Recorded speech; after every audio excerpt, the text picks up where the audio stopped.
Hello, my name is Joan and welcome back to my channel. For this video, I decided to go the podcast route to discuss what I watched in November. But let's be real here. Carson Runquist has definitely cornered the market on this format, but I'm still doing it. So let's get started. I started the month by watching Eternals, and I hate that this film got so much slander because I had so much fun watching it. So did my boyfriend, and turns out we did a whole video discussing our thoughts, and I think you should check it out. The next film that I tuned into was The Harder They Fall, and I loved this film. Not only was this cast stacked, but to have a Western filled with black people with a fresh mix signed me up. The soundtrack was a standout of the film and how it mixed modern hip-hop with Western elements. Jonathan Majors and Idris Elba turned in wonderful performances, especially with that gut-wrenching revelation of an ending.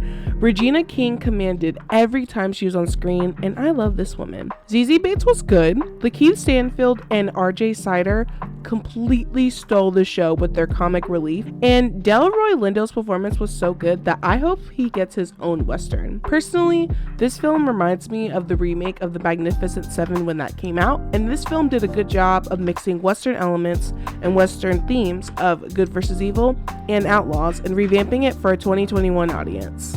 The next film that I tuned into was Dune. Now, when this film was announced in about 2018, 2019, this was a whole meme because it seemed like so many people were being casted, and the cast is stacked, okay?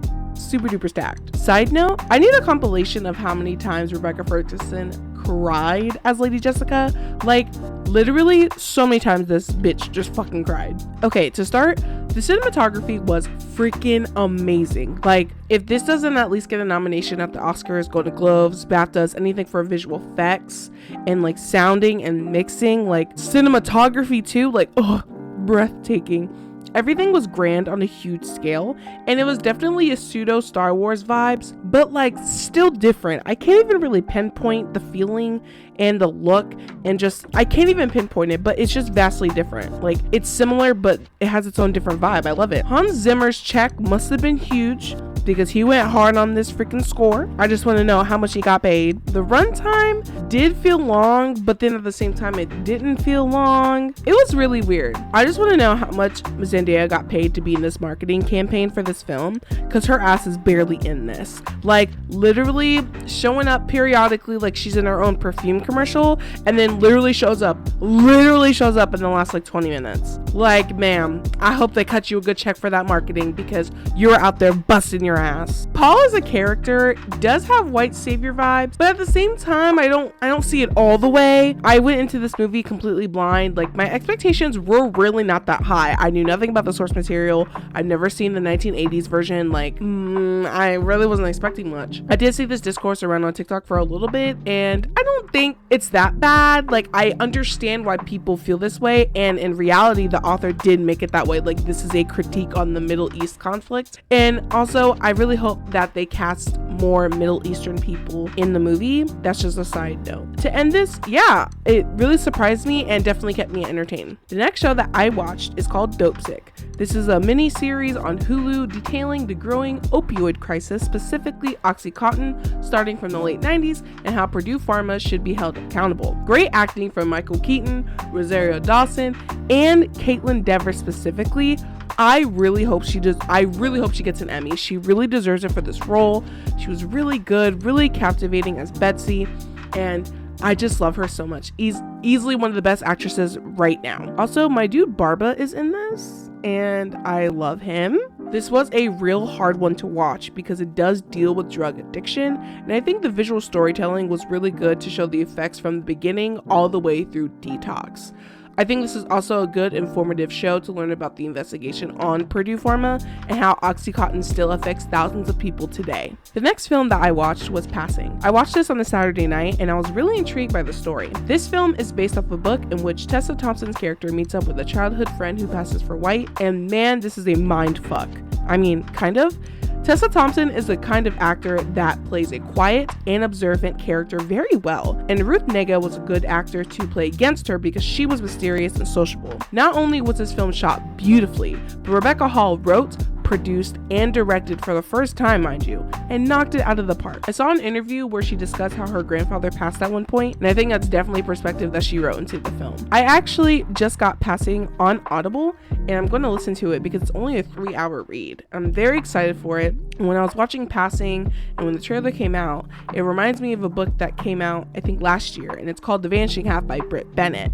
I love this book, probably one of my top 3 of the year, and it involves the same thing about having to do with identity and passing, and I just could not stop thinking about that book while watching this movie. I think it's a really good one to watch. The next show that I watched is called Maid. This is a limited series on Netflix, and it is about a woman who tries to escape her abusive relationship with her daughter and has to become a maid. Now, when I finished the show, I bawled like a baby, and this became one of my favorite shows of this month. I was truly floored by Margaret Qualley's performance as Alex, and I love to see the resilience, determination, and love seep through the screen. Her real-life mom, who was casted beside her, was Andie MacDowell, and she did an amazing job as well. Nick Robinson turned in a great performance as well for Sean, and it was something very different to see from him. Earlier in the month, I read It Ends With Us by Colleen Hoover, and I would definitely classify this as a sister story because it has similar plots.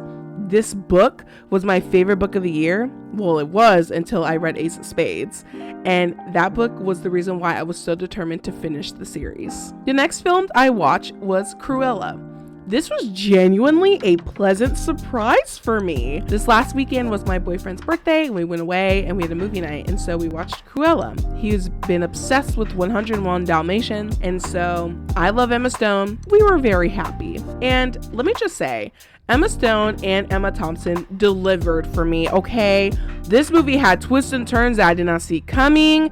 I absolutely loved the fashion. And to me, the fashion was just like even modern, and like even though it's set in London 1970s, but it was still like modern Cruella's designs compared to like the Baroness designs, which I thought was very interesting because I feel like I've been seeing that trend a lot when it comes to like fashion in films that's like set in a previous decade. I don't know, maybe that's just me. But also, let me just say, some CGI did not make it through, and some places it looked freaking horrible. But besides that, I completely loved it. My girl Kirby was in it. I don't know, I was just genuinely surprised by it. The next thing that I watched was American Gangster. I kind of just threw this on, and I love this movie. I literally watch this movie like once every quarter because it's just so good. This is truly Denzel Washington and Russell Crowe's best acting work.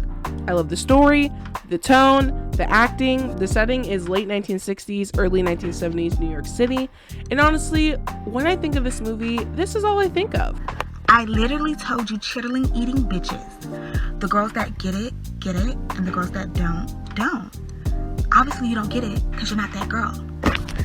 That it? And that's that on that.